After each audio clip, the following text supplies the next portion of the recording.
has to change for the Sooners if they are going to win this afternoon in the finale and stave off their first series loss in the Southeastern Conference. Abigail Dayton is back to the top of the lineup for Oklahoma. She'll be followed by Nellie McEnroe-Marinas, Cassidy Pickering, Abby Garcia, Ella Parker, Sydney Sanders in the middle third, Ilana Agbiani, Isabella Emberling, and Sydney Barker rounded out.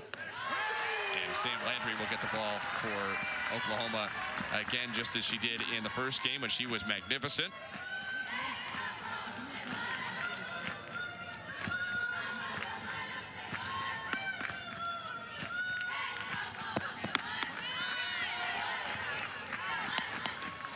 Umpires are Dave Reinecker behind the plate, Scott Mayer at first, Tatum Stolting at third.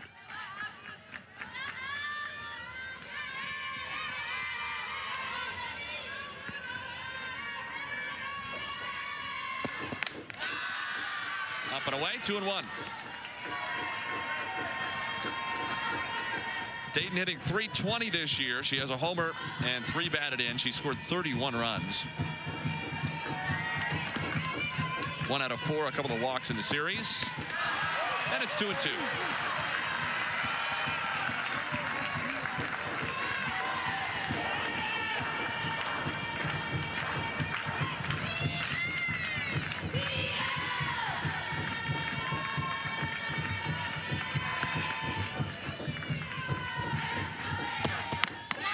Up and in, full count. One of the things we talked about early on in the game yesterday is how patient Oklahoma was, in particular the first time through the lineup. Made Sierra Harrison work. The first 2 Sooners and 3 of the first 5 saw full counts. Dayton in the air to center. Claire Cahalan is there, 1 away. This Oklahoma lineup being very patient at the plate, making the Mizzou pitchers get deep into counts. It's going to throw that pitch count up for them, which is probably why we saw Pennell come in the bottom, or in the top of the 5th, as opposed to coming in later in the 6th or the 7th. She's normally in that closer role, but Sierra Harrison's numbers were so high at that point that they had been through the lineup at least twice. So trying to get the Oklahoma hitters off balance in the box by seeing a different pitcher. Nellie McEnroe-Marinas pops it up on the right side. Sophie Smith, the second baseman, for the second out. McEnroe-Marinas supplied the only Oklahoma run with a solo shot leading off the 7th yesterday. In fact, all 8 Oklahoma runs, or all 9, I should say, in the series have been scored on homers. 3 on Friday, 1 yesterday.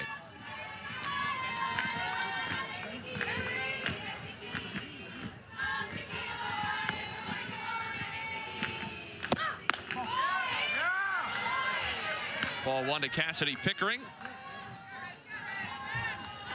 Hitting .361 this year, 8 homers, 28 batted in.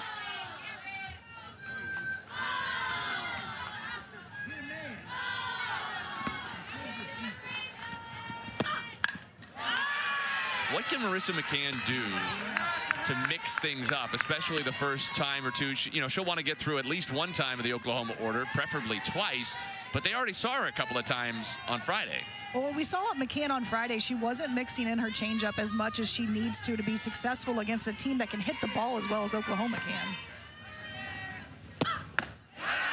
Outside corner, or looked like Dave Reinecker might have called that on the swing by Pickering. Either way, 1-2. The other thing we saw McCann do in the first game on Friday night, she wasn't getting ahead of the Oklahoma hitters, so she was having to come back, throw the ball way over the middle of the plate. And again, against this dangerous of a lineup, you can't throw the ball over the middle of the plate. Strike 3 called. Marissa McCann gets a 1-2-3 first inning.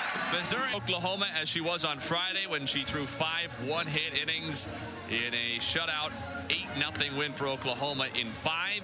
She is 8-0 with a 1.35 earned run average this year. It's her 14th appearance, her 8th start for the Sooners. She has struck out 73 batters. She has walked 7. She's been so impressive in the circle for Oklahoma. This transfer, senior, that can be a tough year to transfer. You played 3 years at one school coming in to be a senior, and she has just stepped in beautifully to really claim that ace status for Oklahoma. Julia Crenshaw leads off for Missouri. Shows bunt, takes a strike. Crenshaw hitting .372 this year. She has 8 homers. She's batted in 23. 2 out of 5, pair of singles and a walk in the series. She had the only Missouri hit off of Landry on Friday.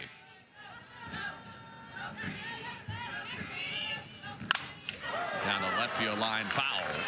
That's where the hit went, on a line drive in the 3rd inning of the series opener.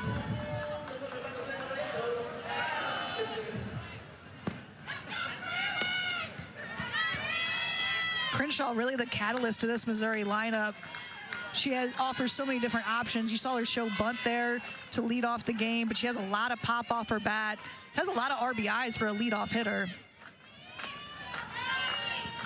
Landry's 0-2.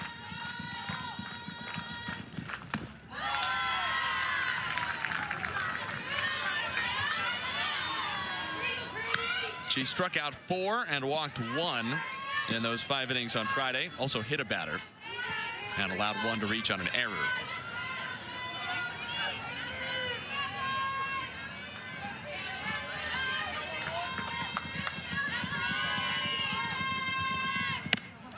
Off the outside, 2-2.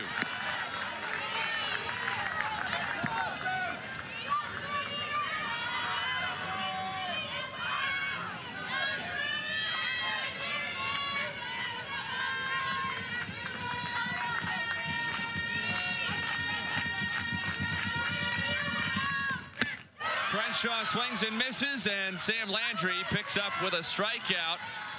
Her first today, her 5th in 5 1/3 innings this weekend. Great pitch by Landry. She sets up Crenshaw with her outside curveball on the pitch before. Comes right back at her with this rise ball up the middle. Crenshaw just a little bit behind that pitch. Here's Madison Walker. Fouls away the first pitch down the right side into the Oklahoma bullpen.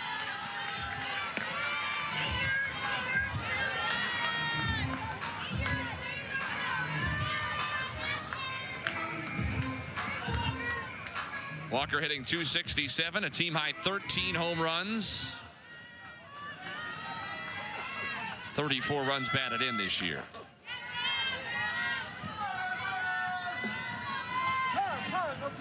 Time called late. Speaking of catalysts, Madison Walker certainly a catalyst for the upset. The Missouri pitchers have to probably come first on the accolades, but she would probably be first among the hitters. She and Taylor Ebbs, who had a couple of hits, just inside 1-1. Walker had a solo home run out to center to open the scoring in the bottom of the first inning yesterday. That's really the difference maker. On Friday night, Oklahoma came out in the top half of that first inning, scored 3 runs, kind of puts Missouri on their heels the entire game. Then to flip the script on Saturday, Missouri comes out, scores in the bottom of the first inning, kind of puts Oklahoma on their heels. Yeah, we showed you yesterday. It literally got the Mizzou dugout jumping. Landry's 1-2 offering. Walker lunges for what would have been ball 2, but stays alive.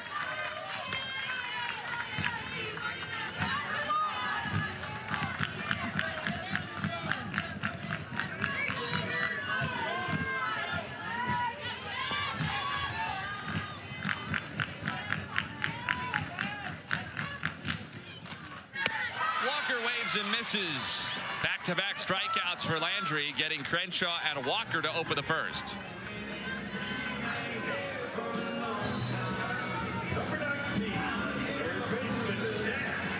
What a luxury to be able to go to somebody like Sam Landry coming off the first loss of the season. Kara Daly stands in. We saw Landry warming up in the bullpen yesterday, late in the game, just to see. It would have been interesting to see if Oklahoma would have tied the game in the top of the 7th, if Landry would have come out to throw that bottom of the 7th for them.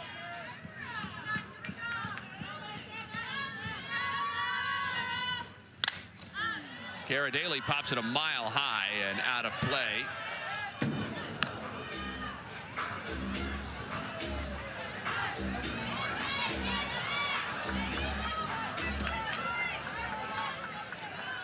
Daly at .284, 6 homers, 24 knocked in.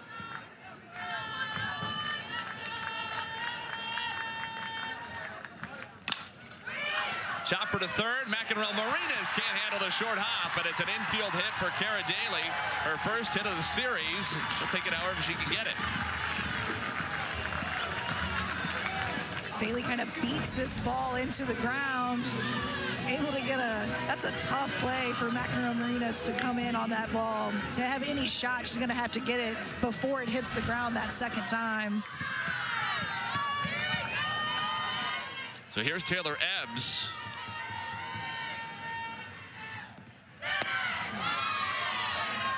If Madison Walker was the starter for Missouri, Ebbs was the finisher. Had a single and scored what turned out to be the game-winning run. Missouri's second of the first inning on a Stefania Abriscato RBI double, and then added to it with a homer later. Behind 0-2. See 2 straight changeups from Landry out there. She throws the ball really hard. She's in the high 60s, hits 70 sometimes, and her changeup's about 12 miles an hour slower than that. And you see Ebbs just out in front on both of those pitches. Ebbs to third. McEnroe Marinas knocks it down and beats Ebbs by a step to get out of the inning. Sam Landry allows a 2-out infield single, but it's a clean first for the season, losing its first ever game in the SEC. But that was Missouri's first SEC win, and the Tigers are going to need a few. Their mindset, as it has to be when you're a team probably headed toward the bottom half of the SEC, is making sure you are at least 500 and therefore eligible for an NCAA regional, because we know that the selection committee is going to respect the SEC. They have consistently. They have no choice but to respect it even more now with Texas and Oklahoma in the league. But if you're under 500, their hands are tied. Well, not just respecting the SEC. Missouri is playing the 4th hardest schedule in the country right now. So, and that's not going to change with them playing the rest of the SEC ball. So regardless of how hard your schedule is, you still have to be 500. And something Coach Anderson talked to us about earlier in the week, and before even their tournament a couple weekends ago, is that they have to be at 500, and they really need to kind of buckle down and refocus and gain some confidence. And that's exactly what yesterday did, knowing that now that you can beat Oklahoma, you can play with any team in the nation.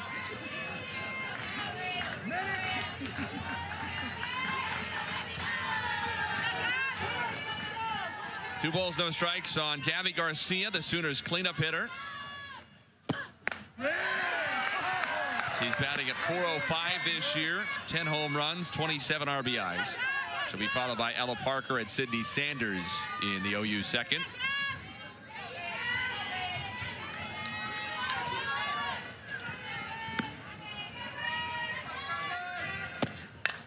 Garcia pulls it to Smith. One retired. For Missouri fans, it's shades of that 2018 year under interim head coach Gina Fogue, when the story was really the same for Missouri. Everybody thought the resume was strong enough to get in. The question was, would they be eligible at 500 or better? They did just squeak in.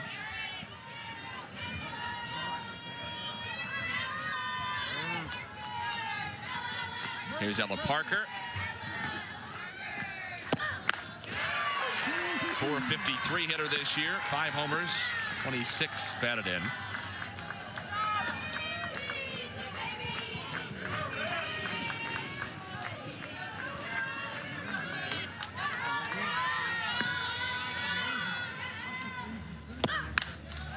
Larissa Anderson's been honest about it too, that maybe if she had it to do over again, she would have tried to schedule something a little bit easier in the non-conference. The upside is that there were some really good wins mixed in there. Beat Duke, beat Northwestern. They saw a lot of success early in the season against those top, ranked opponents. Kind of faltered a little bit. They're not young on paper, but that pitching staff lost their ace and their, innings getter who would go out there, and Lauren Kring. So a little bit different mindset that the pitchers had to come in with. And when we talked to Coach Anderson, they got swept by Kentucky, and she's mentioned we had enough hits, we had enough runs to win the games, and we didn't do it defensively. Our pitchers need to step up, and kudos to them. They came strong this weekend against Oklahoma. Over the first 4 weekends, Missouri played 21 games in non-conference. Only 4 of them were against teams outside the Power Four. So they've essentially played conference games, not SEC games, but they've essentially played conference games the whole year. Smith on the attack. Nice underhand flip, and then she bit the dirt for her troubles. It's a little bit wet today, too, so she's going to wear that one up and down the gold uniform for the rest of the afternoon. That's what you need. You want the uniform to be dirty, right? You don't want it to be clean.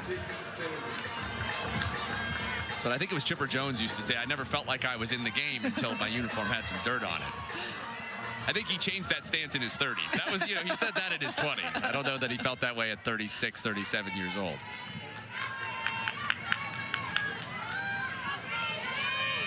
But Sophie Smith is a freshman, so she'll get dirty. Ball one on Sydney Sanders. 344 this year. 6 home runs, 19 RBIs.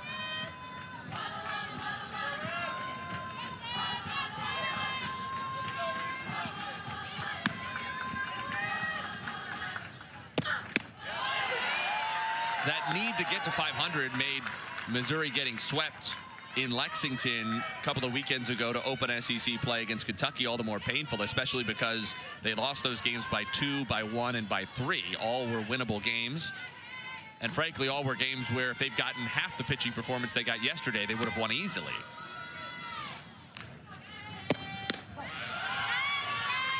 And I know that Oklahoma run ruled Mizzou on Friday night. It was a quiet run rule, which I don't think you normally would say, but it was those 3 home runs they had. What led to that is if you have walks, if you have some errors that are going to get runners on, and then you're going to have that home run. That's a big difference.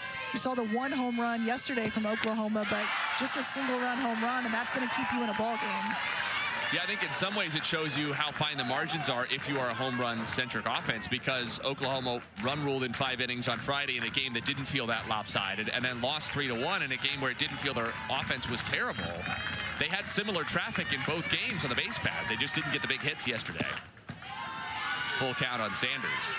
We're 0 for 10 with runners in scoring position. You're talking about if they'd had 2 hits and they're both home runs like they were on Friday with runners in scoring position, they might have won the game 5-6-3. Yeah, and you could tell Larissa Anderson yesterday taking each base runner and really being strategic about when she was using pinch runners, and each run would have mattered, really trying to get insurance runs for her pitchers. Up and in, ball 4.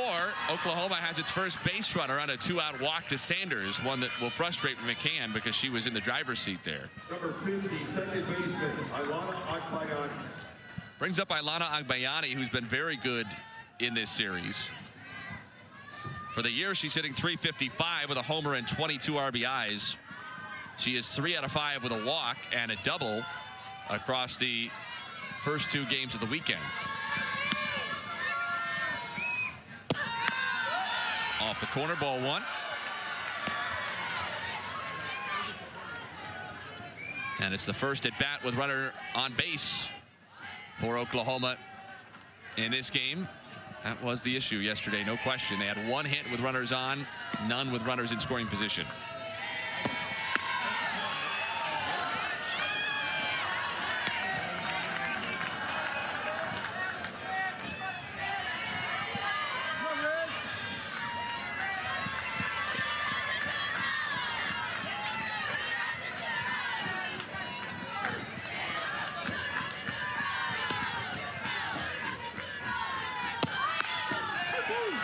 That said, if we're going to talk about how disappointing it is for Missouri to have been swept by Kentucky, especially in the context of needing to be 500, again, to be totally honest, you'd have to view yesterday as a bonus win that Mizzou could not have counted on. If they would have expected to win at least 1 or more in Kentucky, they wouldn't have been counting on anything out of this series.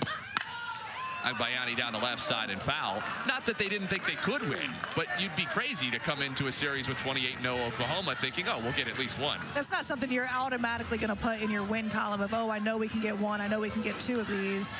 I think that's why Coach Anderson was so frustrated with the Kentucky losses, is that they were such winnable games, and they really needed that with Kentucky not being ranked.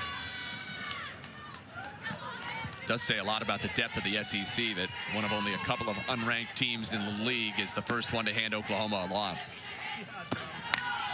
Topper foul on the first base side, still 2-2.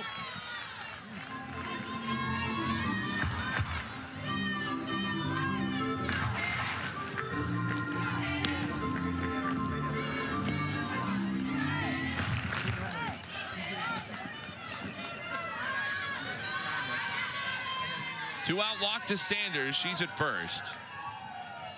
2 balls and 2 strikes on Agbayani. McCann brings it in. Lifted to left center. Kohler called off by Cahalan, and the inning is over. No runs, no hits, 1 left. So the home second we go, still scoreless. If anything, do you think is the message to her club trying to bounce back today? She's really got to keep them calm. You mentioned they're young. They're very young on paper. They've had some games where they've had to come back from, where they've been playing from behind. But again, their first loss of the season, this young Oklahoma offense and middle infield, they haven't really had that adversity to have to bounce back from that. The other thing is, even the kids like a Sam Landry, like some of their other upperclassmen transfers, not that Landry participated in the loss yesterday in any way. It's one thing to say, I lost a game when I was at Louisiana. I lost a game at Utah. I lost a game at BYU. I lost a game at North Carolina. It's another thing to lose a game at Oklahoma because of the microscope that this program is under locally in terms of the fan base that they have, the local media attention they get, and nationally, because if there's one team that a casual softball fan or even just a casual college sports fan who doesn't really care about softball knows, it's the Oklahoma Sooners. When they lose a game, just one in the regular season, it's plastered all over the internet. Missouri's lost 14 games and people did not read about it on Instagram. You're absolutely right. And 4-time national champ, everyone, they have a target on their back from every single team that they play. Everyone wants to beat them. They are everyone's Super Bowl, and that's got to be, it's tough for pitchers. It's tough for a young Oklahoma offense and defense to come in and kind of reevaluate that. So it's 3-0, maybe a little bit up, but this is the second time this weekend that a Missouri hitter has tossed the bat thinking they were getting a walk. Probably not a habit you want to get into. And Abriscato waves in front of a changeup. Now she's got to really buckle down on 3-2. It was Madison Updegrove who did it earlier in the weekend.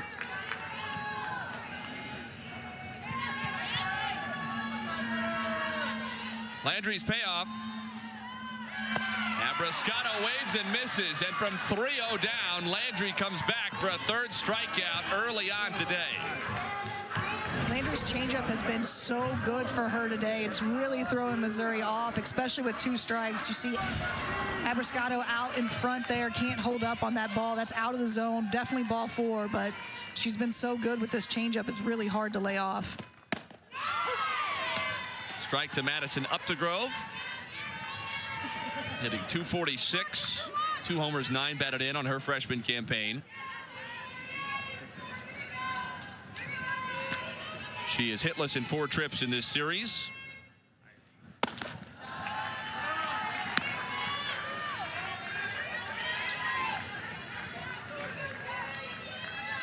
Let's have a walk on the weekend.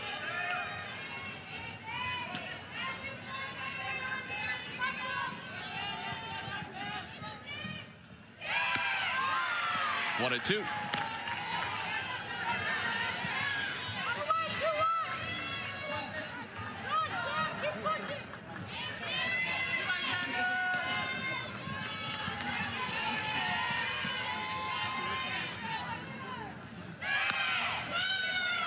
Didn't miss by much.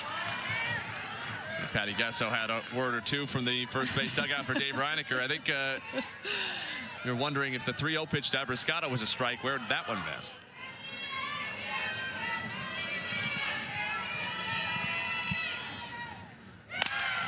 And it puts you in a tough spot as a plate umpire, because what's he supposed to do? Look in the dugout and go, Patty, that was the 3-0 strike zone. That's right. Okay, we both know it's a little different. I'm going to open it up a little bit on 3-0.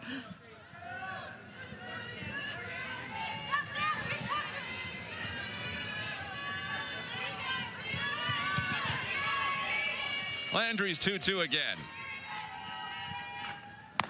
Wave and a miss by Updegrove. 4 strikeouts on Friday in 5 innings for Landry. 4 already in 2 2/3 today. Landry's been throwing this changeup so well, but then she comes back with this rise ball. It's so hard to lay off of. Here's Sophie Smith. Takes ball 1.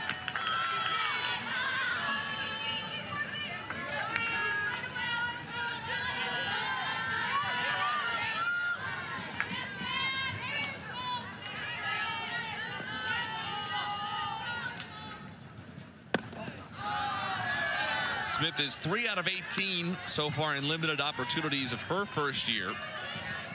Does not have an extra base hit. She's driven in 1.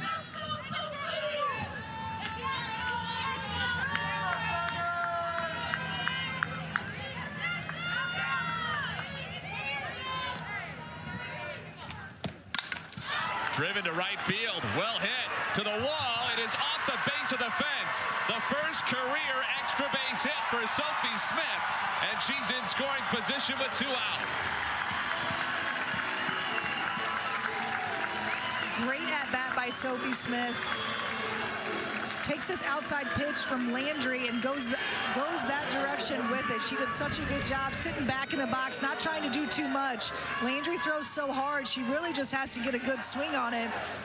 And that power is going to come from the pitch that's coming in. She does a great job driving that over the right fielder's head.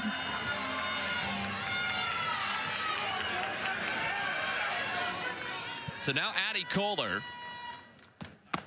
Sophie Smith's first collegiate extra base hit, and Missouri did not like that call. In her 8th career start, Addie Kohler is in just her 2nd collegiate start. Her first one was not even 24 hours ago. She is 3 out of 7 this year. Rolled up first and foul. She did have a base hit in her first at bat yesterday, which was her first career SEC hit.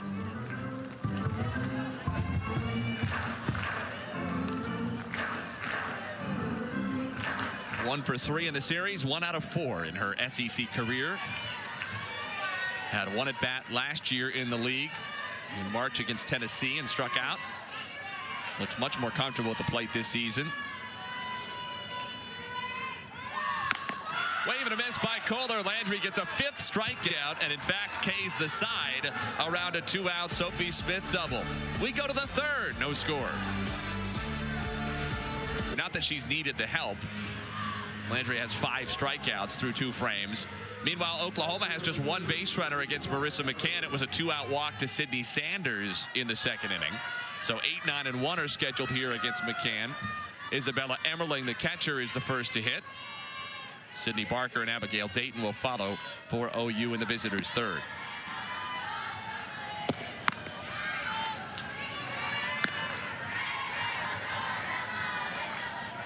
Emmerling hitting .250 this year, 8 homers. She's driven in 24.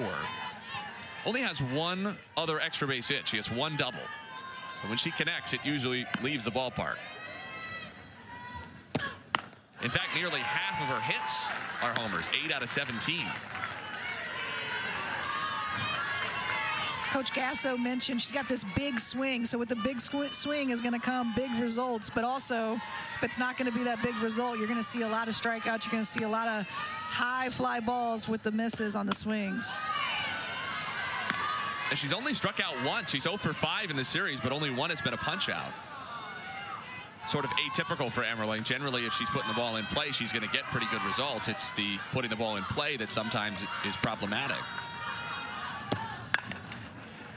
Awkward spinner to short, handled well by Updegrove, and again she almost takes Madison Walker's mitt off at first. Walker looks up to say, did I catch it? Okay, is my glove and hand still attached? Are they all there? You see her looking at the palm of her hand while she's coming in.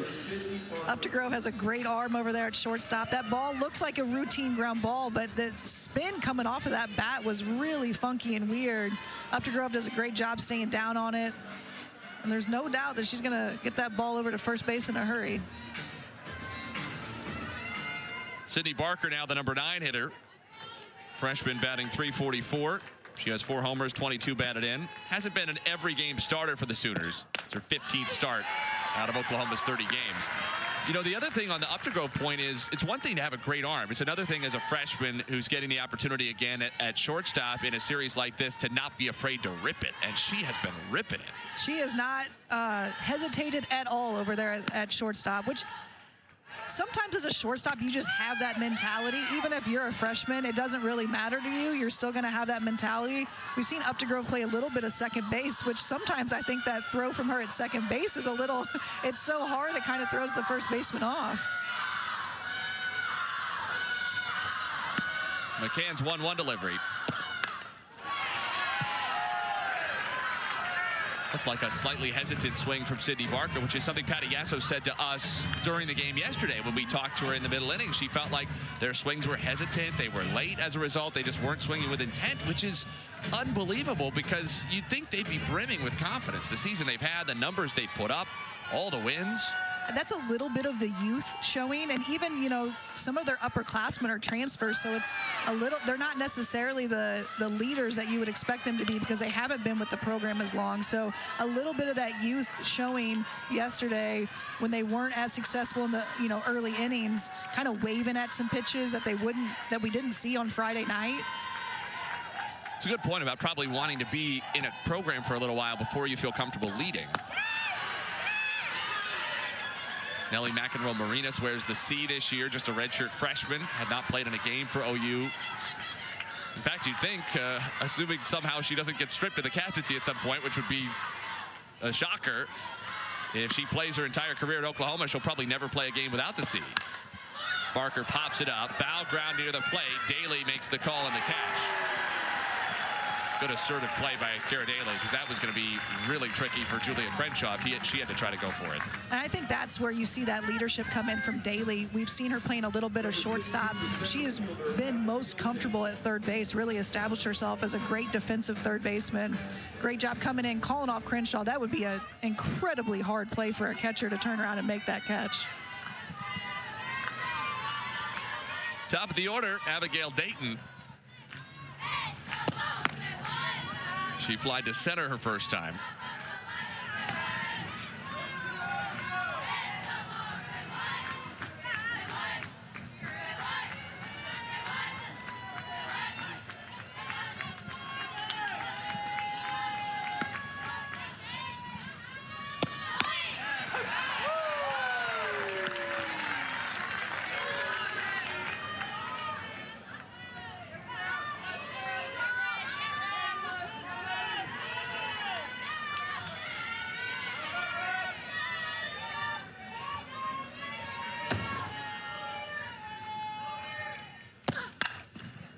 Sprayed foul up the left side, 1-2.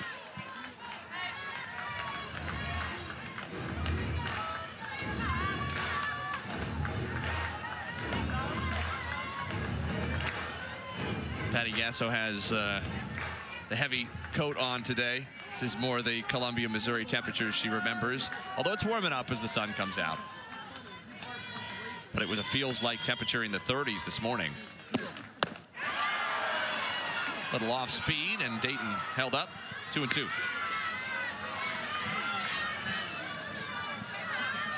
Dayton has so many options as a hitter at the plate. We've seen her show bunt.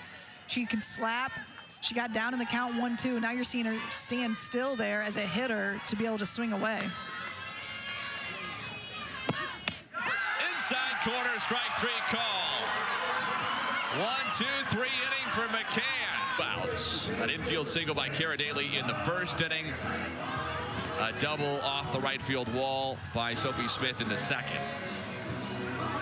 9-1-2 scheduled against her in the home third. Claire Cahalan will be first, then Julia Crenshaw and Madison Walker. Off the outside of ball to Cahalan. 291 hitter. Has not homered. Driven in 4. In fact, she has neither a homer nor a double, but she does have 3 triples.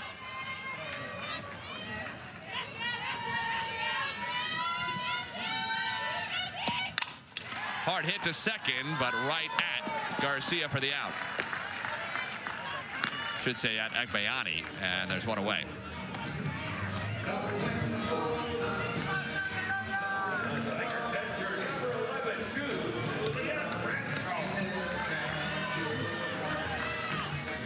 Slightly better results first time through the lineup for Missouri against Sam Landry than they had on Friday. The 5 strikeouts notwithstanding. Julia Crenshaw takes slow for a ball. Smith and Cahalan, the 7 and 9 hitters, made hard contact, but not a lot of contact, period.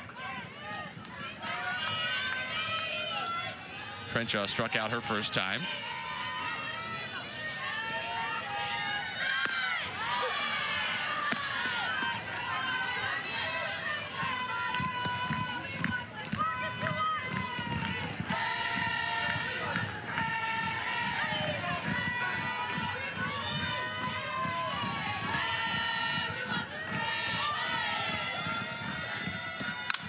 Crenshaw, left field, and gone.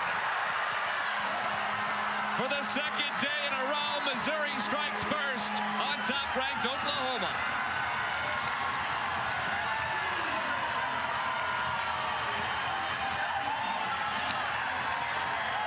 What an at-bat by Crenshaw, coming back after striking out on 3 straight pitches in her first at-bat. Absolutely destroys that ball over the left center wall.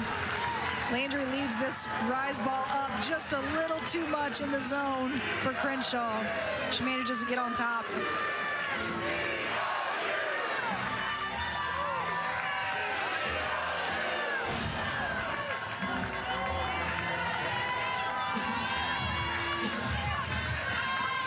Ninth home run of the season for Julia Crenshaw, second only to Madison Walker, who stands in now on the club. Walker just mishit that one. It carries to right, but not far enough. Barker in front of the track for the catch. That was not far from homers on back-to-back pitches. Just skewed off Walker's bat a little bit.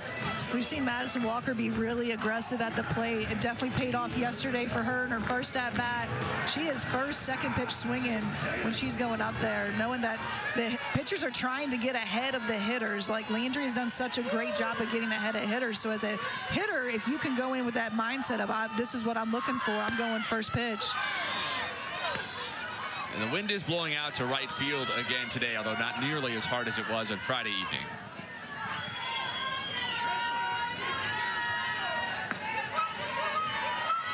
Kara Daly now. Had an infield single her first time, but Landry has her decidedly off balance on these first two.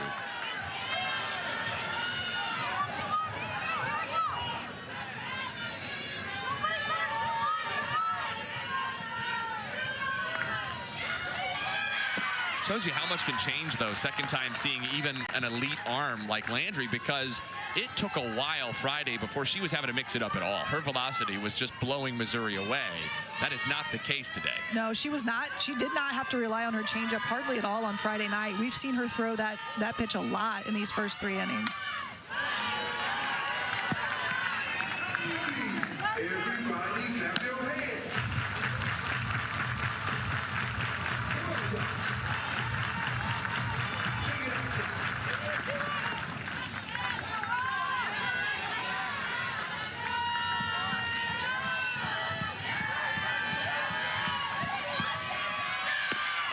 Swing and a miss. Landry strikes out Daly to get out of the inning, but the damage is done. Julia Crenshaw gives Missouri a 1-0 lead. 1-0 as we go to the 4th in Columbia today, and the bats out of nowhere for the Sooners after 8 runs on 3 homers in just 5 innings Friday night have gone really quiet. They have just 1 run in their last 10 offensive innings against Missouri, and it was on a solo homer in the 7th inning yesterday by Nellie McEnroe-Marinas, who leads off here.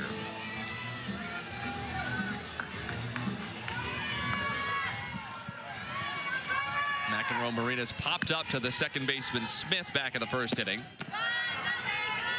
Oklahoma has had just 1 base runner against McCann on a Sydney Sanders walk with 2 outs in the 2nd.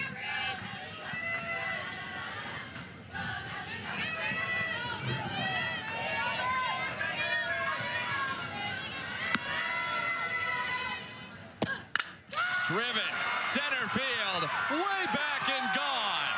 Nellie McEnroe-Marinas has homered in all 3 games of the weekend, and just a couple of pitches later, she puts the Sooners right back level.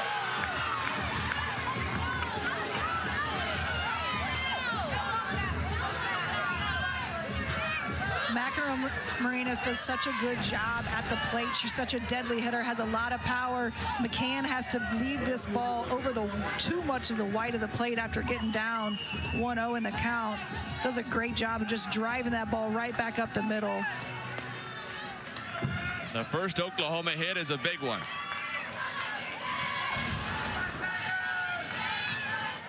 Now Cassidy Pickering.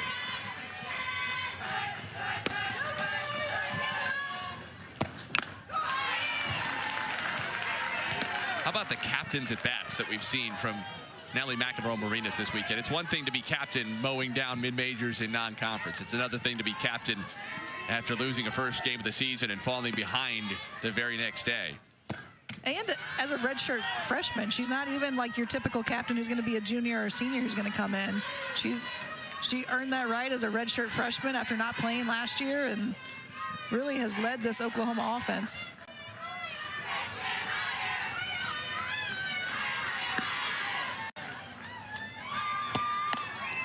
Pickering struck out looking her first time. Ahead in the count, 2 balls and a strike. Crenshaw homer in the 3rd. McEnroe-Marinas homer in the 4th. It's the 10th of the year for McEnroe-Marinas, ties her for the team lead with Gabby Garcia.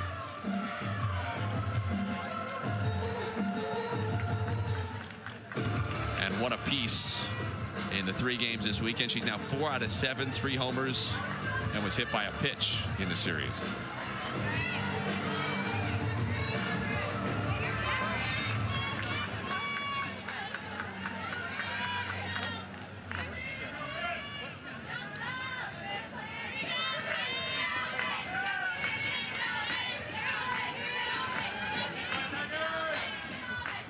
Now the 2-1 pitch.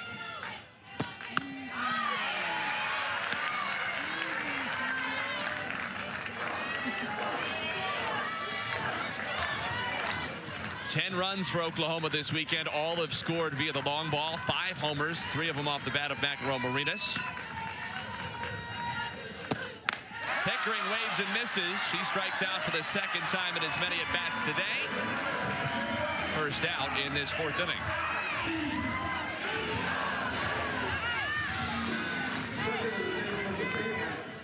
Great job by McCann coming back after giving up the leadoff home run and coming back to get that big strikeout. McEnroe-Marinas was one of 3 Sooners to homer on Friday. Gabby Garcia had the first inning blow that made it 3-0 Oklahoma right from the jump.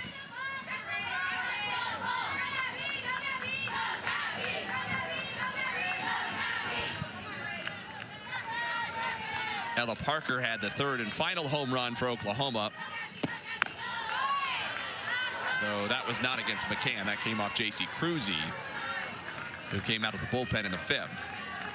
So the 3rd home run McCann has conceded, and to your point, that's not an easy thing to immediately give up that lead and have to regroup with an entire inning still in front of her. Garcia ripped to first, taken on a short hop by Madison Walker, who has not been at first base for much of the year and has not looked entirely comfortable over there this weekend, but that was a tricky play and she made it well. She made a really great play on that, stayed down, was able to just, you have a lot more time at first base than you do at third base, which is where we've seen Walker playing. Does a great job staying down on it and gets the out for McCann. Here's the aforementioned Ella Parker. Just missed ball 1. Parker grounded out to the 2nd baseman Sophie Smith back in the 2nd inning.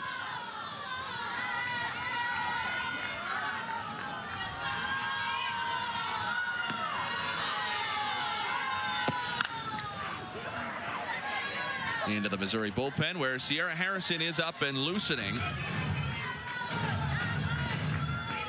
The tough thing for Missouri now is those top 3 arms.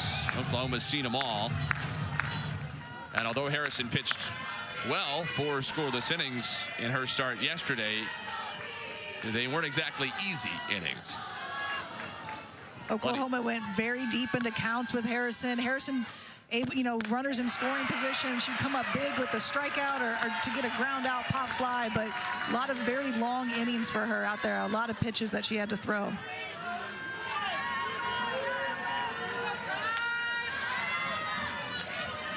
McCann ahead of Parker, 1 ball and 2 strikes. Into center, Cahalan there, inning over. But the damage done. Nellie McEnroe-Marinas with her 3rd home run in 3 games this weekend to lead off the 4th and get the top-ranked Sooners right back on terms. Even 6 hitters for Missouri.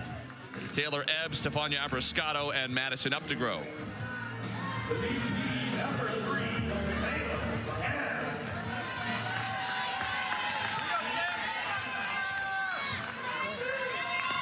Ebbs grounded out to third back in the first inning.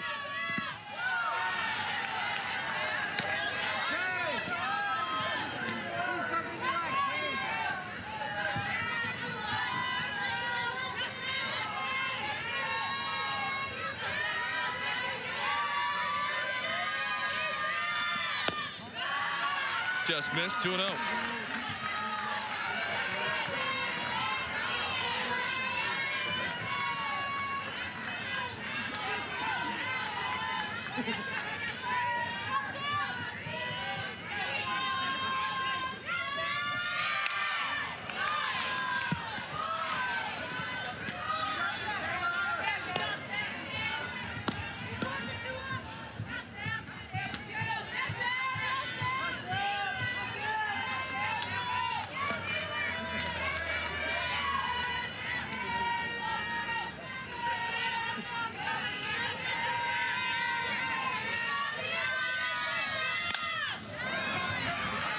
Two balls, two strikes.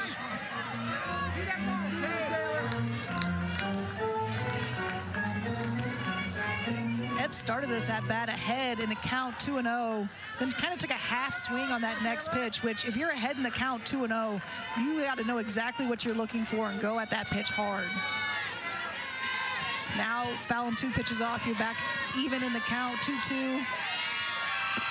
Wave and a miss by Ebbs. So Landry comes back from 2-0 for yet another strikeout. Landry has K'd 7 Tigers now. Landry had been working the outside corner with the screwball and rise ball, comes back with this changeup, which has been so deadly for her, has gotten her a lot of strikeouts today with that pitch. Here's Stefania Abascado. Abascado was ahead 3 balls and no strikes in her first at bat. Thought she had ball 4 and a pitch that was borderline toward the top of the zone. Tossed her bat, what was called back.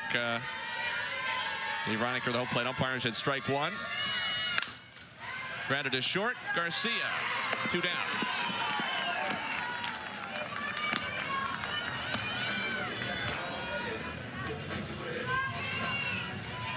Garcia makes that look easy out there. Good hard hit ball, but Garcia has been great defensively for Oklahoma out at shortstop as a freshman.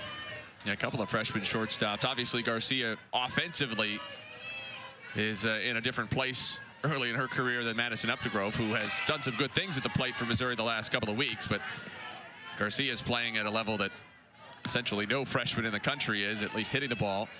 But both of them playing very good defense at shortstop, and you'd expect to see both of them getting a lot of innings at shortstop here in the SEC over the next 4 years. Going to get to know those names well. Updegrove struck out her first time. That didn't miss by much. 1 ball, 1 strike.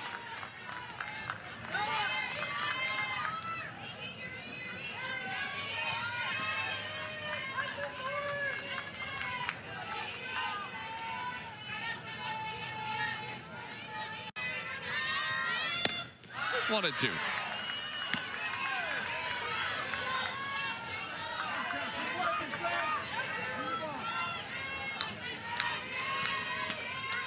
Both pitchers have responded really well from the respective home runs against them.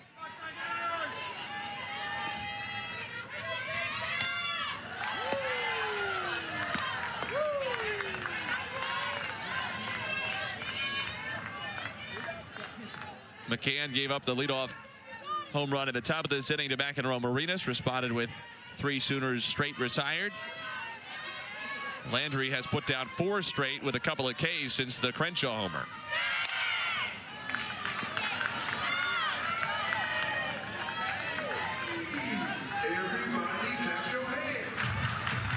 It sounded like the dugout was yelling sit on that changeup. I wonder if they've picked up on something that Landry is doing out there, if she's tipping her pitches to the dugout.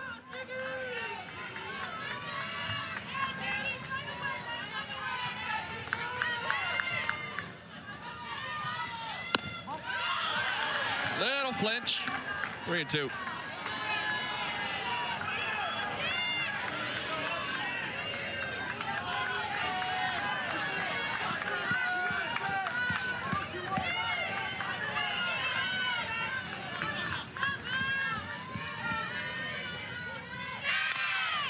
Tapper back toward the circle. Barehand Landry inning over.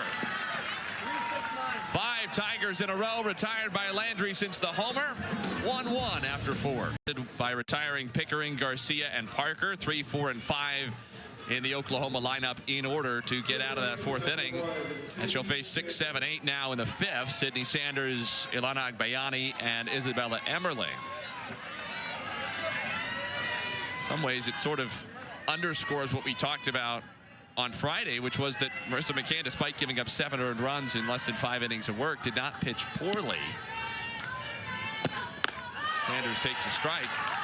She just made a few too many mistakes. In this game, she's made 1 bad mistake that was punished, and in contrast to Friday, there wasn't any traffic on the bases at the time, so it doesn't hurt nearly as badly. She's done a much better job today of making sure she's attacking hitters a lot more than she was on Friday night. She's getting ahead of the hitters, which makes her changeup a lot more effective. She can kind of throw the ball out of the zone where she was getting in trouble Friday night. She was getting so far behind, you know, going 2-0, 3-0 on hitters, and you don't want to have to throw the ball over the wide of the plate if you're facing this Oklahoma offense.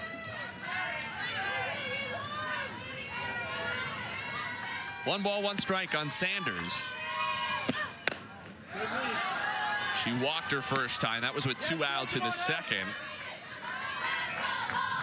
Worked the count nicely.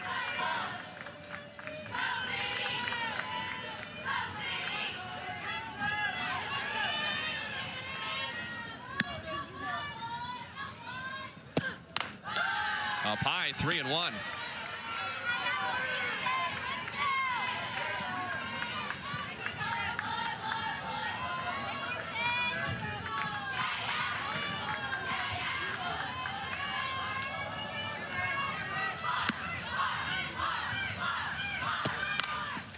Popped up left side, Updegrove for the out. Nearly a leadoff base runner on. Would have been the first time that either team has had the leadoff runner on, with the exception of McEnroe-Marinas, who rounded the bases. In fact, neither pitcher in this game has thrown a pitch with a runner on base and fewer than 2 outs, because the only 2 hitters to reach base with fewer than 2 outs were on home runs. McEnroe-Marinas in the 4th, Crenshaw in the 3rd. Both pitchers being very efficient and effective, getting outs early in the inning. That limits the damage that all the offenses can do. Strike to Ilana Agbayani, who flied to center her first time. Her dad, Benny, played 5 major league seasons with the Mets, Rockies, Red Sox. Also had significant success in Japan after his MLB career. To short for Updegrove, who has made both plays in the inning. Actually, Agbayani's dad, Benny, and former Missouri baseball coach Steve Beezer were teammates for a couple of months in 1997 with the Norfolk Tides, the Mets AAA affiliate.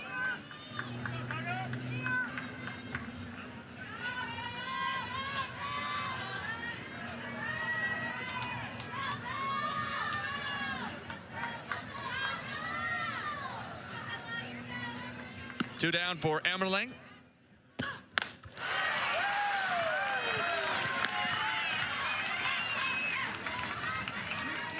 Grounded out to short her first time, still hitless in the series, 0 for 6. Though she's put the ball in play, all but 1 at bat.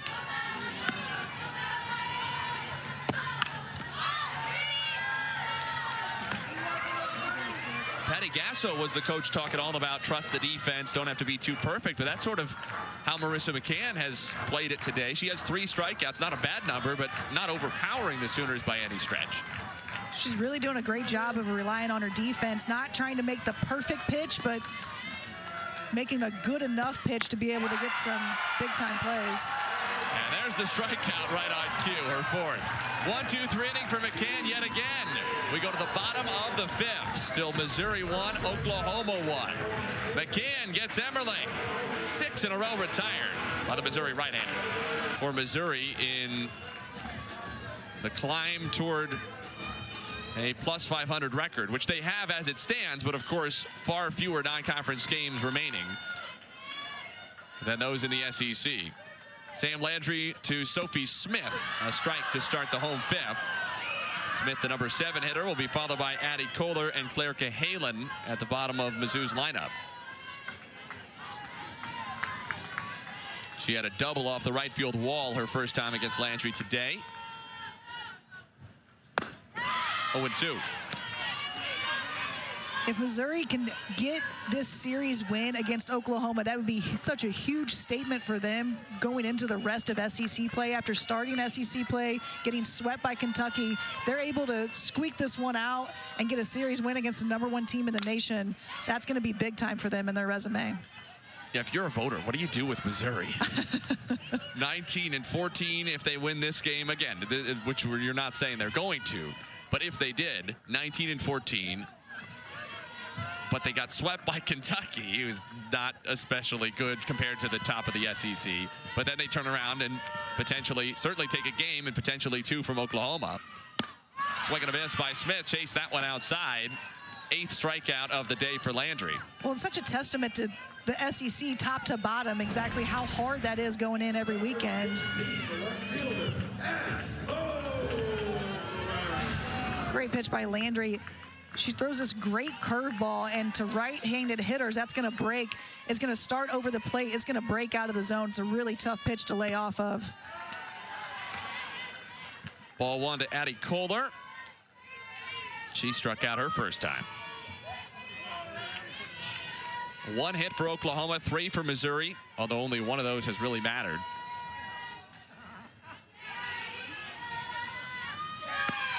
Dueling solo home runs in the space of just a few minutes. Crenshaw in the 3rd inning for Missouri. McEnroe Marinas in the 4th for Oklahoma.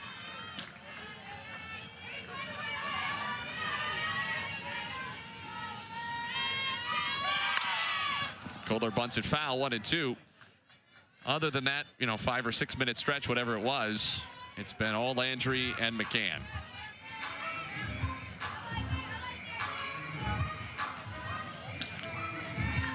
Landry was so impressive Friday night. She just continued her dominance coming into this game.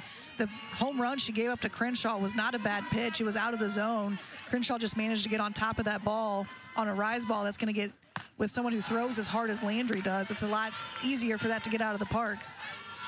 2 balls, 2 strikes on Kohler. There is action in both bullpens. Peyton Monticelli, the right-hander, is up and throwing for the Sooners.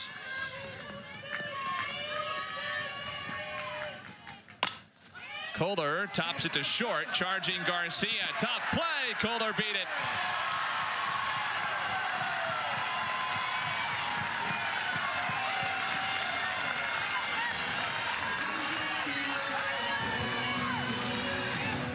Kohler kind of slapped. She drills this ball into the ground, so it's almost like a slap. But Garcia playing back like she would on a hitter who's just swinging away. Kohler's got some speed to her, manages to get down the line pretty quick. Snaps a string of 6 Tigers in a row retired since the Crenshaw homer. First hit for either team, first base runner for either team since their respective home runs by their respective leadoff hitters. Or I should say McEnroe Marinas hitting second today after she led off yesterday. And now Claire Cahalan, the 9 spot for Mizzou, granted a second her first time. Shows bunt, 1 ball, 1 strike.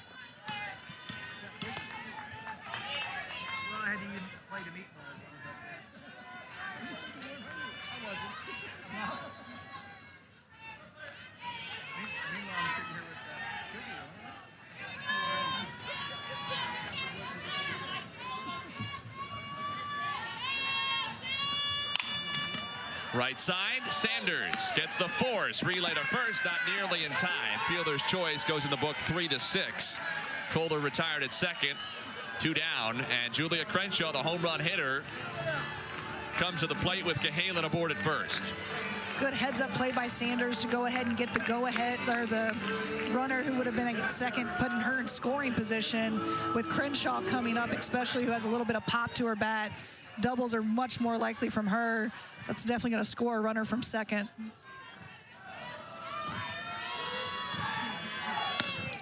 Crenshaw takes a strike. Struck out in the first, then homered out to left in the third. Her 9th of the year, second on the team behind Madison Walker, who stands on deck.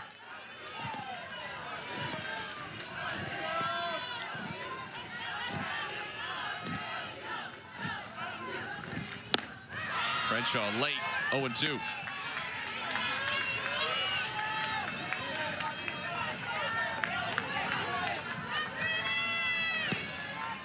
Cahalan does have 6 steals on the year. She's been caught once.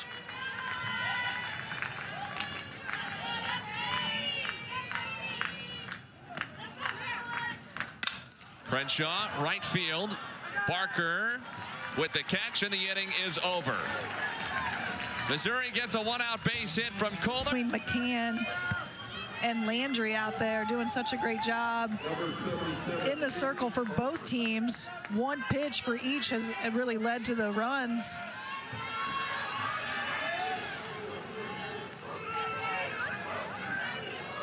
Cindy Barker, the 9-hitter for OU, leads off the 6th against Marissa McCann.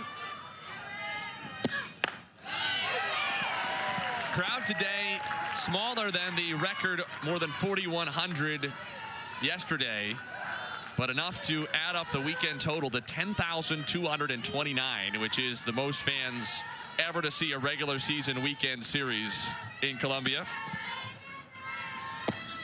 The only series that's ever beaten it was the 2024 Super Regional against Duke. More than 11,600 combined saw those 3 games.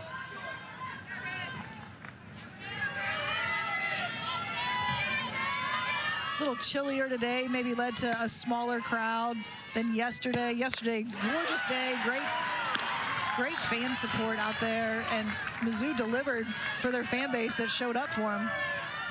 Yeah, I think you could make the argument that almost 3,000 today is in some ways similarly or even more impressive than more than 4,000 yesterday.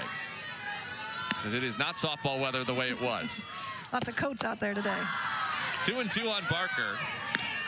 She popped up in foul ground to the third baseman Daly back in the 3rd inning.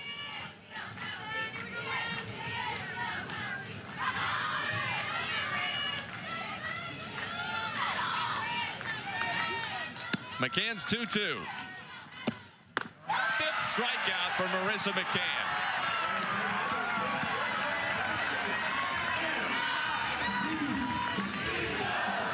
McCann's changeup has been so deadly for her today. She's really been able to rely on it for strikeouts, to keep the hitters off balance in the box. Used it here for this strikeout.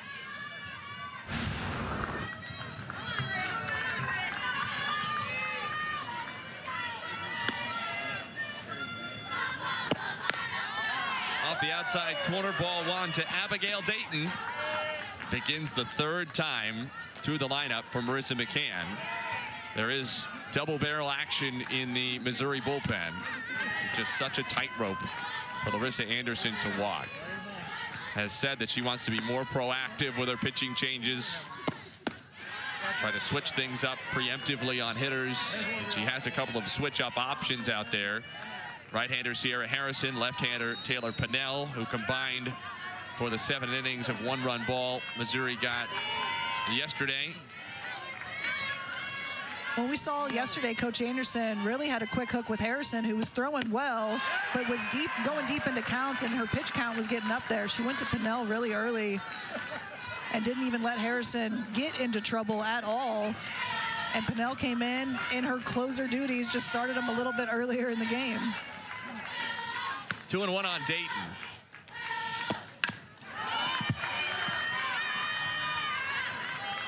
She has flied out to center and struck out looking.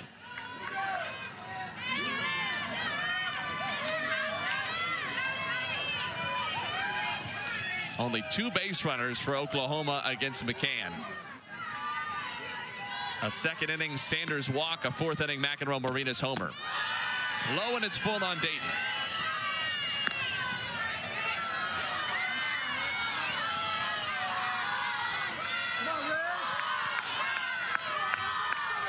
Keep in mind, Dayton has 11 stolen bases this year, so not at all somebody McCann would want to put on for free. And that's not for free, but it'll work. Single up the middle. Just Oklahoma's 2nd hit in 18 at-bats as a team today.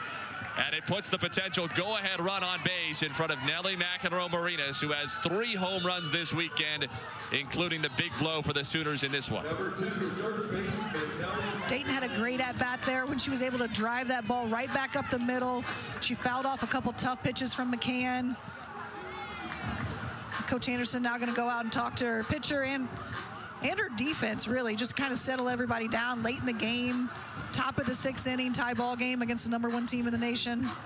Patty Gasso, of course, was flashing signs from the third base coaching box, but it would be a pretty big surprise to see much of anything. I mean, certainly you're not going to ask McEnroe Marinas to bunt with the series that she's had, and you'd think you'd be hesitant even to try to steal second base with Dayton because first base is scoring position for McEnroe Marinas as it's going right now. With how much pop she has in her bat, even, you know, a double, Dayton has a lot of speed, so even on a double, she can score from first pretty easily.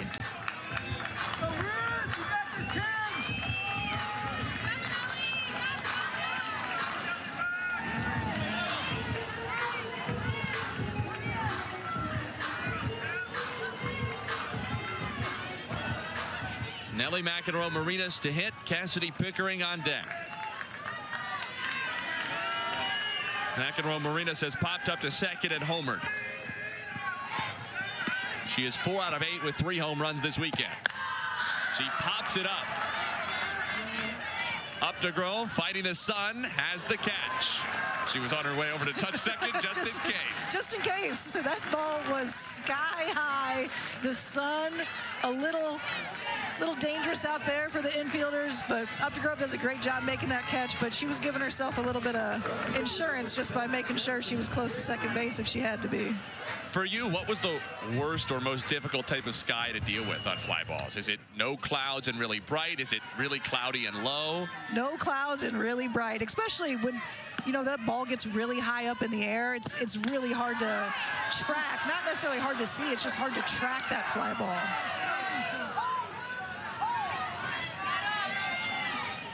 Missouri crowd thought that should have been strike 1. But it's 1 ball, no strikes on Cassidy Pickering. Dayton at first, 2 down.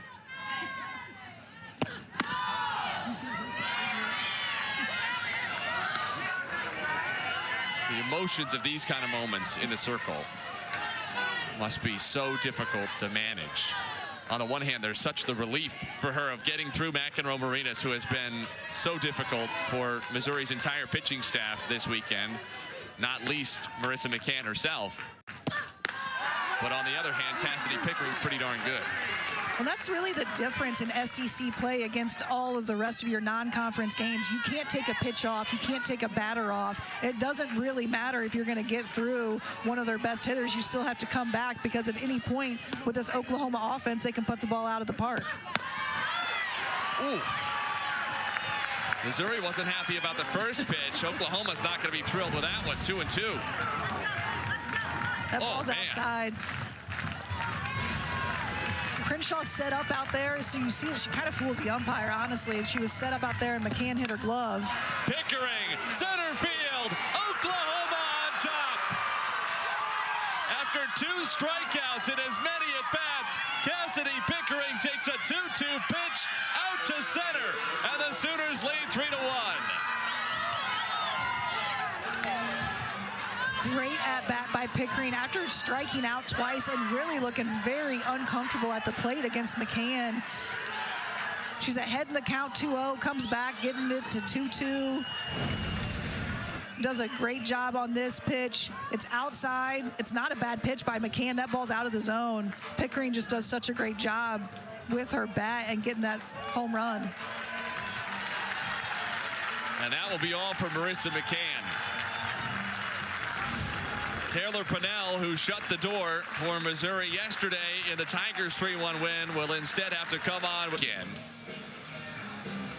They've accounted for all 12 of the Sooners' homers in the series, of their runs in the series, and they take a 3-1 lead. Missouri down to its finalist 6 outs, but Taylor Pennell is tasked with just trying to keep the deficit at 2, working against Gabby Garcia. She has grounded out twice to Smith at second and to Walker on a rocket bouncer in the 4th.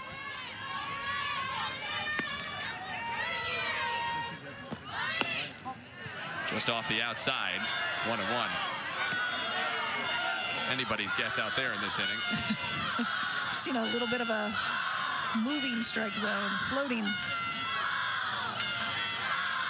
I guess Pickering might be thankful for that 2-1 pitch that was way outside, getting called a strike, because all's well that ends well. Who knows what pitch she would have gotten on 3-1. Missouri might have said, forget it. We'll just not give her anything too good, move on to a fresh count.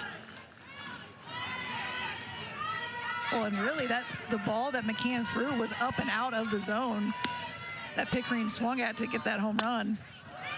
Roller up first, awkward Pennell, nice backhand shovel to beat Garcia and retire the side. Oklahoma, as Patty Gasso has done earlier in this series, making some defensive changes, moving Abigail Dayton over to left field as opposed to center. Hannah Core comes into the game in center field, and Pickering will remain in right. Or I should say will move from left to right and take the spot previously occupied by Sydney Barker.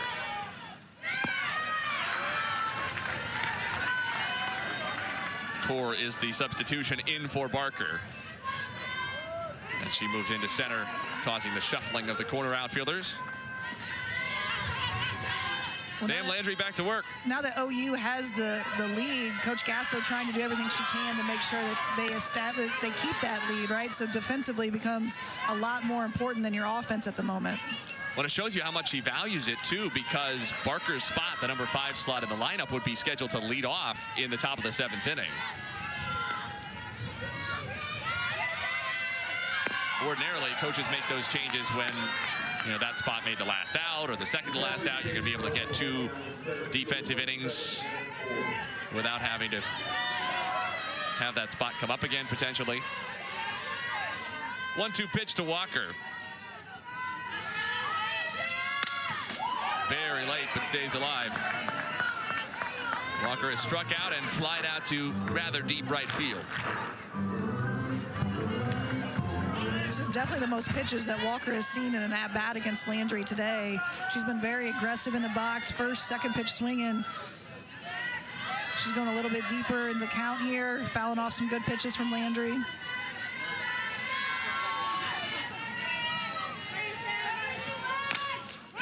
Chop slowly toward third. Tricky play. McEnroe Marinas beats Walker by a step. McEnroe Marinas calls off her pitcher, saying, "Get out of here, that's my ball. I'm going to field it and make the throw to first base."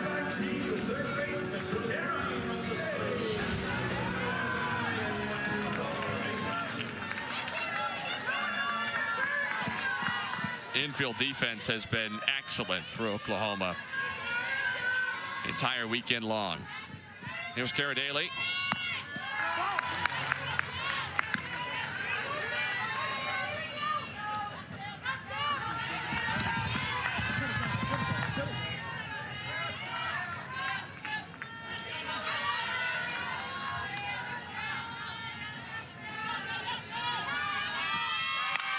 Daly rips it to short, but it's speared by Garcia. Nearly took Garcia's glove off there. That ball was absolutely smoked, just right at her. Sometimes it's going to happen in softball, right? You're going to have a really great hit, and you're going to get out, and then the next time you're going to just kind of fling one over the infielder and get a base hit. But well, Daly's seen both in this game. She had the soft little chopper toward third for the infield hit earlier, and now a line out. So 2 out, and Taylor Ebbs will bat. Ground out to third and a strikeout on her card today.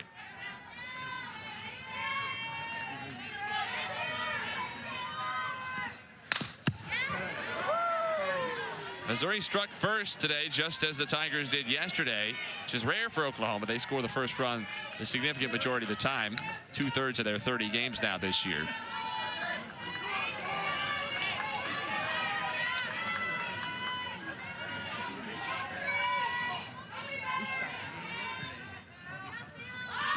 Runs inside, and it hit Ebbs, and she got her bat out of the way in time. The Oklahoma dugout is saying that the bat might have still been out there, that she was offering of the pitch. She certainly did initially, and evidently, according to Dave Reinecker, our home plate umpire, Ebbs pulled it back. Oklahoma also might want to challenge that Ebbs wasn't hit at all. It sounded like it skimmed her. yeah. And generally speaking, because we don't always have the benefit of the sound, and that's not necessarily conclusive on the replays, generally speaking, one of those borderline calls in which the home plate umpire might have made the decision based part on what he heard is rarely overturned one way or the other on replay. So Missouri's going to pinch run Danielle Blackston for Ebbs at first base. It's an interesting play by Ebbs. I don't necessarily think of her as someone who's going to try and bunt for a hit, especially with 2 outs. She's got a lot of pop to her bat. I think of her more as a home run, a power hitter. So interesting to see her trying to bunt for a hit there.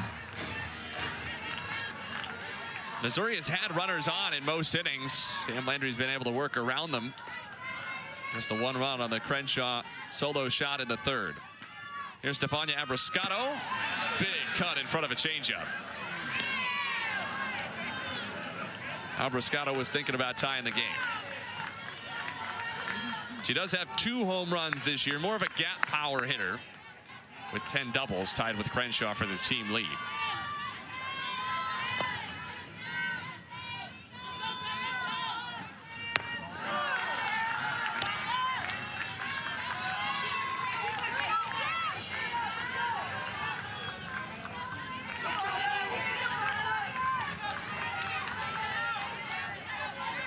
One ball and 1 strike.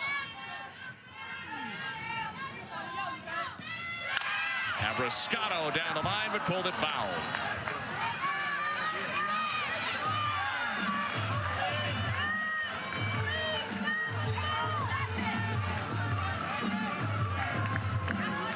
And they're shading her slightly to the opposite field in the outfield. Not by a lot, especially the right fielder Pickering now. She's leaving a lot of room in right center, but that would have been a long way to go for Pickering had the ball been on the chalk. Probably would have liked Blackston's chances to score. 1-2. Abbruscato hit by the pitch, but she swung and missed. That's strike 3, and the inning is over. Sam Landry gets a strikeout under the most unusual circumstances. Her 10th. The Missouri coaching staff is complaining, but unless they're saying she made contact, it doesn't matter the ball hit her. She swung and missed. Abbruscato with a painful strikeout. So Blackston takes Abbruscato's spot in right. Ella Parker will be the first to hit for Oklahoma, to be followed by Sydney Standers and Ilana Agbayani. Parker has grounded to second and flied to center in her 2 trips, both of those against Missouri starter Marissa McCann. And now she'll deal with Taylor Pennell. You know, we showed those long faces in the Missouri dugout. That pitch didn't miss by much. In some ways, as you see Blackston there remaining in the game in right field, that's a testament to what Missouri has already accomplished from a program standpoint, from a locker room standpoint, by winning yesterday and playing such competitive softball today, regardless of the result. Because when they went to bed on Friday night, they were 0-4 in the SEC. They had been swept by, in theory, one of the other bottom few teams in the league based on expectations coming into conference play. And they were probably wondering what it was going to take to win a single SEC game this year. Now they're disappointed they didn't win the series against Oklahoma, but they still could. But even if they don't, they're feeling disappointed about that, which is a totally different level of expectation than would have been around this team and a different level of confidence than would have been around them coming into the weekend. Yeah, and you don't want to talk about moral victories, but I do think this is definitely a mind shift for this team of, yes, we got run ruled by Oklahoma on Friday night. We came back, we beat them. We know we have the pitching that can do it, and we know we have the bats that can do it. Gives them so much confidence going into the rest of the SEC season, knowing that, you know, you're going to face the top teams in the nation, but you can play with them and you can beat them.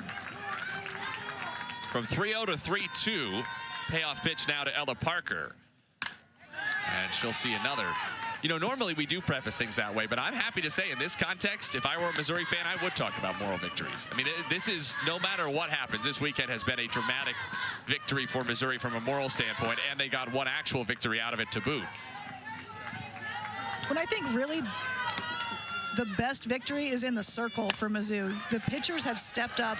I know they got run ruled on Friday night, and like I said, it was a quiet run rule. They gave up some home runs after they had runners in scoring position, but really, you know, the 3 home runs are what did it for them. But in the circle, all the pitchers have been so impressive for Missouri this weekend. And from an Oklahoma standpoint, ironically, Parker back to the circle. Pennell makes another good defensive play, one away. The level of competitiveness in this game, in some ways, at least from my perspective, makes yesterday a little less damaging, because yesterday I walked away saying, wow, what a massive upset. How disappointing for Oklahoma to lose to a Missouri team that's likely to be toward the bottom of the SEC. Now I'm wondering, maybe Missouri is finding its footing a little bit and not going to be the SEC bottom quarter team that we would have expected, at least after non-conference. Well, they've finally gotten some home games under their belt too, right? They went on the road for almost an entire month where they were playing this top-notch competition every single weekend and even during the middle of the week. So being able to come back home, get comfortable, sleep in your own bed, you can see they're just a lot more comfortable and confident out there. And what you'll hear from one SEC coach after another is every weekend is a battle. Oftentimes you'll play what feels like 3, 4, 5, 6 super regionals in a row. Every weekend on the road is an even bigger battle. Any series you can win on the road. I don't care who you're facing. You know, I mean, at this point, with how tough the SEC is, you could go on the road to Vanderbilt, the non-existent 16th team in SEC softball. You still feel good about getting a sweep. It's just, it sounds like we say it all the time, and we do, but every single weekend is like a super regional for the SEC teams, and that can be exhausting. And then you go into the SEC tournament where you got to face the same teams. You kind of beat up on each other all year. You got to face the same teams going into the tournament, and then heading into postseason, you're likely to see some SEC teams in your regional or super regional. Smoked to short, bobbled by Updegrove. Sanders beats it. Will likely go as an Updegrove error because it was in her glove, but Sanders got a lot of that one. Sanders hit that ball really hard. She moves down the line pretty quick. She's got some speed to her. Updegrove bobbles it once, realizes, I don't want to take a chance of throwing this ball away. Does a great job holding on to it. You can see her getting way more comfortable out there and making decisions as a freshman. Patty Gasso is going to use a pinch runner. Tia Malloy, who pinch ran yesterday for Sydney Sanders, does the same in the 7th inning today. Did officially go on the board as a Missouri error.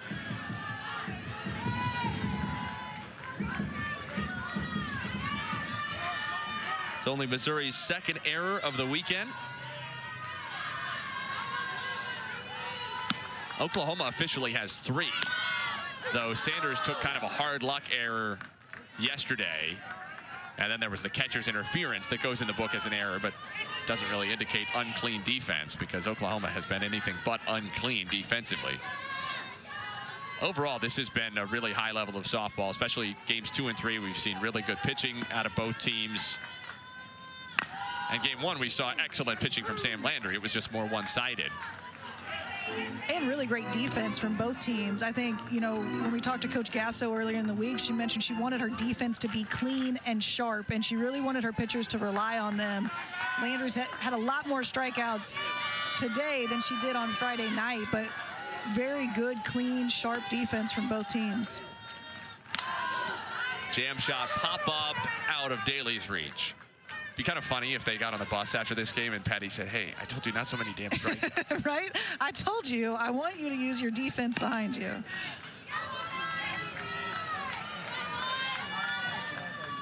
Our outfielders are getting bored out there, Sam. That's right. Make them move around a little bit. Malloy on the move, ball fouled off.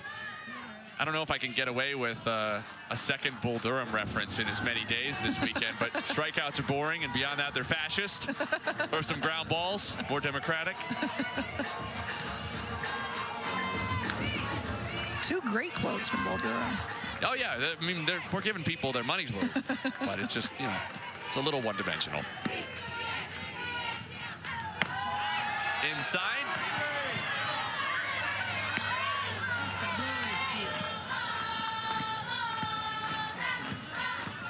Been really impressed with Agbayani's at-bats this weekend, too. She doesn't have quite the level of raw power that the top half of the lineup does, but she is annoying to face. She was phenomenal at the plate yesterday. Really the bright spot, minus the home run, obviously, from McEnroe Maneras, but Agbayani has been great at the plate this series. Love hitters who can take pitches with 2 strikes really quietly the way she has. Back to Pannell. Spun all the way around. For a second, I thought she was going to second base. She didn't really get her front foot all the way around, but she makes the play. That's where it's so tough for lefty pitchers having to spin all the way around. You mentioned it yesterday. Now with the pitchers wearing masks, that can kind of come off balance and really be in their sight line. She does a good job. She looked at second base. I'm not sure she was all the way around to make that throw to first base.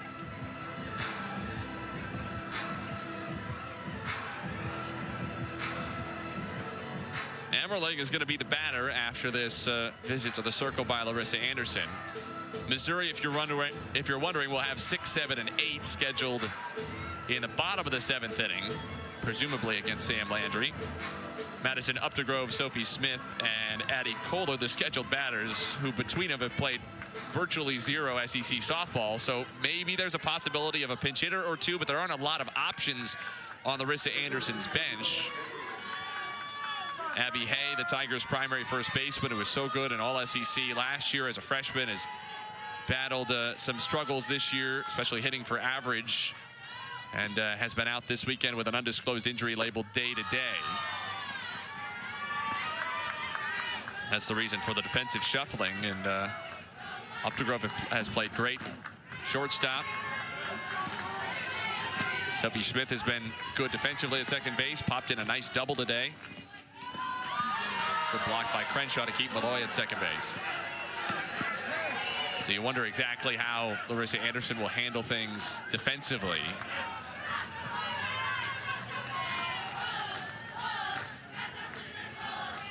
Potentially Sophie Smith squeezed out again and back to the bench when Hay is healthy. Ripped down the third baseline, fair ball. Malloy will score. First hit of the weekend for Emmerling, and it's a big one.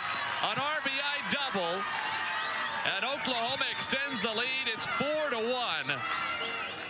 All 3 runs for the Sooners in the last 2 innings have scored with 2 outs on big blows for extra bases. Well, this is something we didn't see from the Oklahoma offense yesterday. They weren't getting that timely hit, that situational hit where they had runners in scoring position. And that's definitely been the difference maker today for them, coming up big with runners in scoring position. It's a good point. After 0 for 10 with runners in scoring position yesterday, that makes OU 1 for 1 today. First at bat with a runner in scoring position, because the 2-run homer came with a runner at first.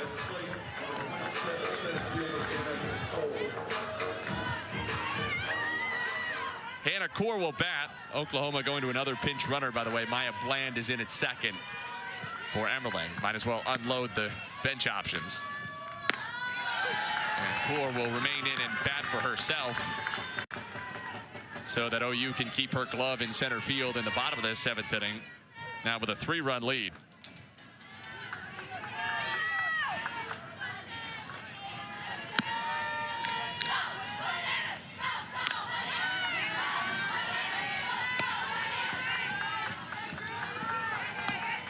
Third at bat of the series for Core. She is 0 for 2, has a sacrifice.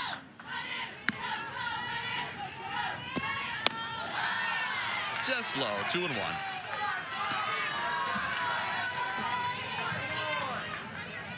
Pannell hasn't been able to locate her changeup as well today as she was using it yesterday.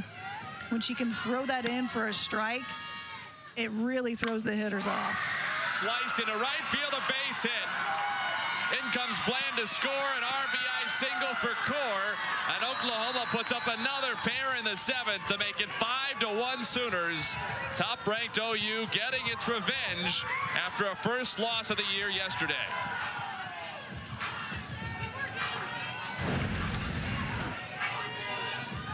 And Core kind of has this inside-out swing to get the single here to score the runner from second base, but Something we haven't seen from the OU offense is really having to manufacture runs, and that is something that they've done really well today, you know, especially in these last couple innings, is get runners on and move them over and get some big-time timely hits.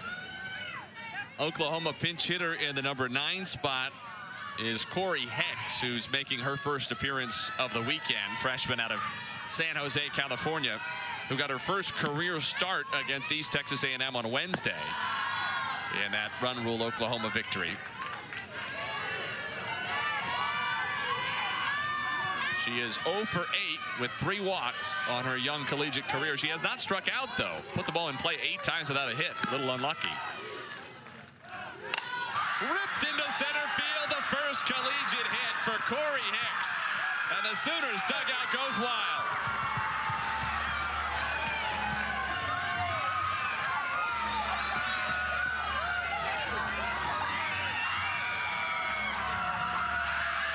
Hicks not trying to do too much here, just takes this ball right back up the middle from Pennell. Hicks must have heard you with the, I'm going to put the ball in play, and haven't gotten a hit yet, so it's an opposite of a jinx.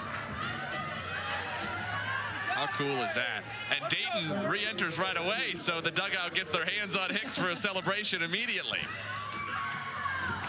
That's going to be all for Pennell. Sierra Harrison is going to come on for Missouri, trying to keep the deficit at 4 with Nelly McEnroe-Marina scheduled to bat, looking for a 4th home run of the weekend series.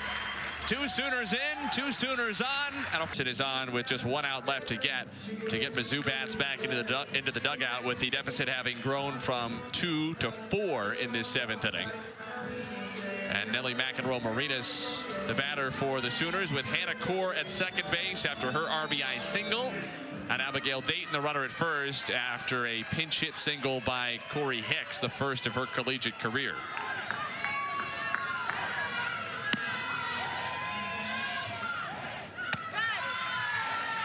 There really is nothing at the collegiate level, the professional level, like watching somebody get a first hit. It is a really special thing. And then seeing the dugout react to it and how excited they were for her. So it's just fun to watch and see your teammates be excited for everybody. Those moments of reflection where you think about everything that she has done to get to a place like this, everything all these kids have done, all the work they've put in, everything they've sacrificed, everything their families, their loved ones have given up in supporting them, all the rides to practice, all the weekends spent watching games.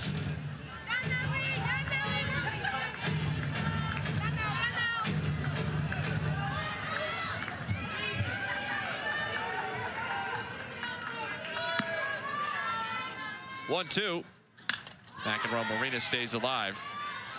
She has popped up, homered, and popped up again. That last one was, I don't know, 5, 6 stories up in the air. It's a tough ball. She has so much power at the plate. You can see she's just such great hand-eye coordination, really extends her bat. Just such a deadly hitter. 2-2.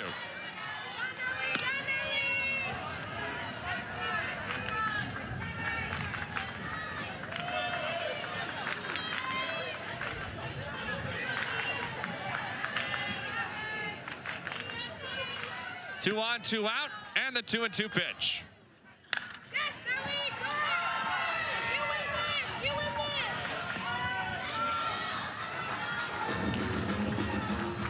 Again, it'll be 6, 7, 8. Updegrove, Smith, and Kohler scheduled for Missouri in the bottom of the 7th inning, though Larissa Anderson has used almost none of her bench in this game. Danielle Blackston pinch ran. That was the extent of it. She's still in, playing right field. Off speed, McEnroe-Marina stays on it.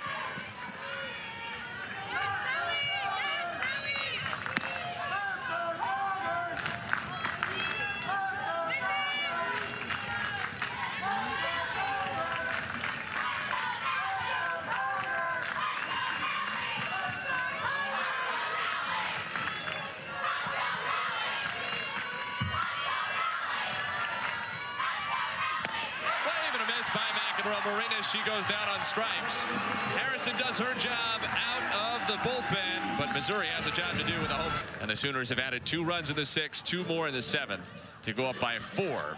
Maya Dodge will pinch hit for Missouri to start the inning.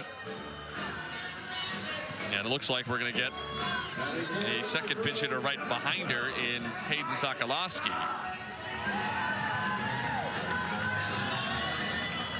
Updegrove and Smith were the first 2 scheduled hitters for Mizzou. But Dodge will get her second plate appearance of the series. She walked on 4 pitches off the bench yesterday.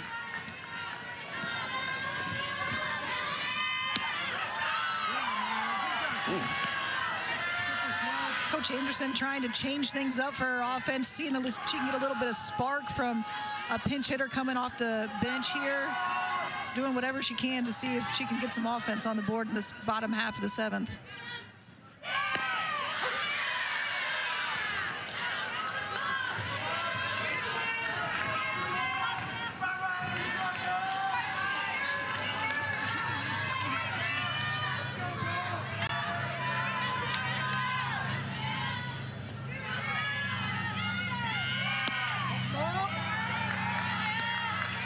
By the way, with March Madness in full tilt and what should be a great women's tournament underway across the ESPN networks, I would be remiss if we didn't mention your Oklahoma connection.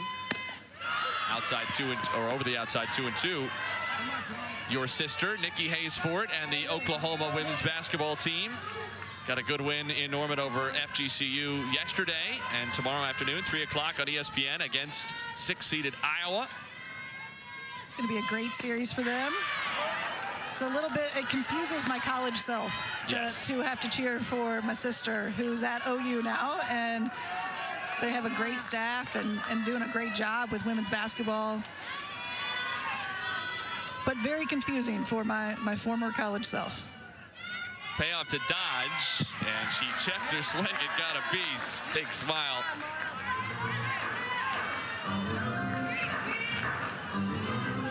They've gotten that program going really quickly down in Norman, and obviously work to do, but should be the favorite at least tomorrow to get themselves through to the Sweet 16 in Spokane.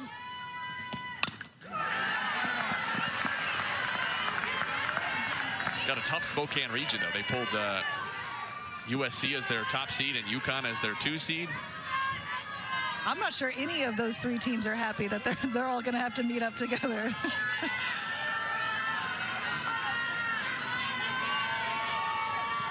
Payoff again to Dodge.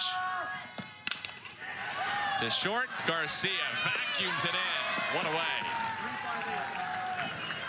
Garcia is so impressive out there at shortstop. She does not play like a freshman. She's so confident out there. Very smooth.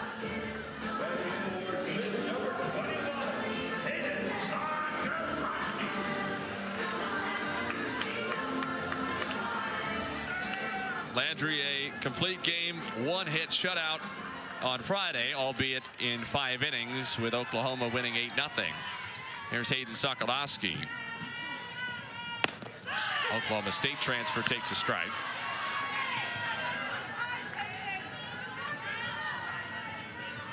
Landry has a chance to truly go the distance with 2 more outs today. Just the 1 run on 4 hits. Back to the circle. Easy as you like. 2 gone.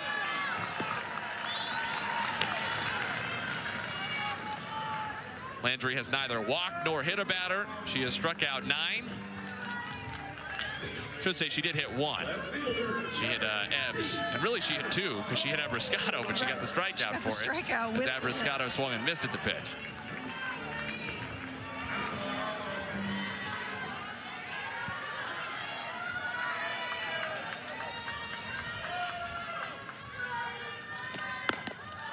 As good as OU has been, it is worth reminding folks, especially who haven't been watching the Sooners all year, that it hasn't necessarily come easy for them all the time. In fact, this would be the 11th time in their 29 wins, if they get this one, that they've come from behind to win a game. So they've trailed at least at some point in 12 out of their 30 games this year, and only once have they lost the game. It was yesterday. Well, and even though they haven't had a lot of adversity with losing games, having to bounce back and get the win, they have had adversity during the game, having to play from behind. Oklahoma 1 strike away from a series victory and restoring order to the Norman universe.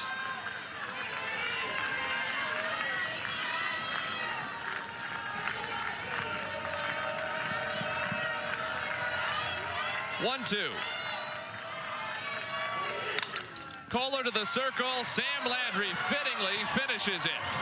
It was Sam Landry's world this weekend. The reigning SEC Pitcher of the Week gives up just 1 run over 12 innings in the series, and he locks up a 2-1 series victory for the Sooners. Sam Landry was so great in the circle Friday and today. Came out, really quieted the Missouri bats, and just did a phenomenal job shutting them down. Missouri gets the biggest win of the weekend.